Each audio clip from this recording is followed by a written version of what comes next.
در شب قدر کدام عملها بیشتر مقبول درگاه پروردگار است؟ تشکر برادر عزیز. چون که در حدیث گفتم از عایشه رضی الله عنها وقتی میپرسند میگوید که رسول اکرم صلی الله علیه و آله همین خیل عملا را انجام میداد. پس شب قدر حتما باید قیام داشته باشد. قیام معناش شب زنده داری با نمازگزاری، بخصوص تراویح و علاوه تراویح دیگر نمازها را خواندن. اول اینکه رسول اکرم صلی الله علیه و آله در همین زمینه میگه من قام لیلة القدر ایمانا و احتسابا غفر له ما تقدم من ذنبه.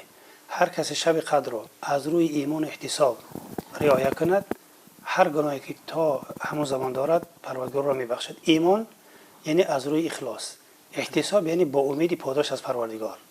اگر کسی با چنین نیتی و با چنین امیدواری شب قدر را تا صبح عبادت کند، تا طلوع فجر عبادت کند، تمام گناهاش مغفرت کرده می شود. اولین عملی که در شب قدر انجام داده می شود این قیام لیل است. آغاز می گردد از فرایض، از فرضها. یعنی شب قدر از بعد نماز عصر آغاز می گردد، نه از بعد نماز شام.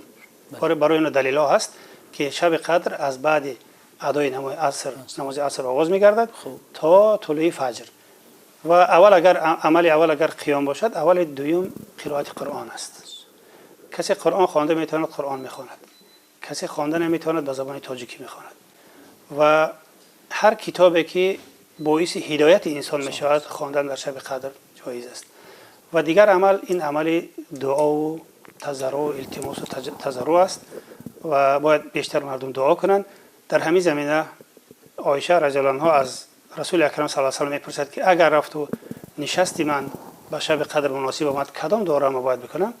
میگه بگو اللهم انک عفو کریم تحب العفو فاعف عنی. پروردگار تو کریم و بخشنده هستی، بخشیدن را دوست می‌داری، مرا ببخش، مرا بیامرز. پس عمل دیگر عمل این ذکر است. چون گفتم استغفار است، توبه و ندامت است، پشیمانی است و گریه است. این عملی است که بیشتر در پیشگاه پروردگار در شب قدر اجر پاداش زیاد دارد و زود پروردگار را از انسان راضی می‌کند.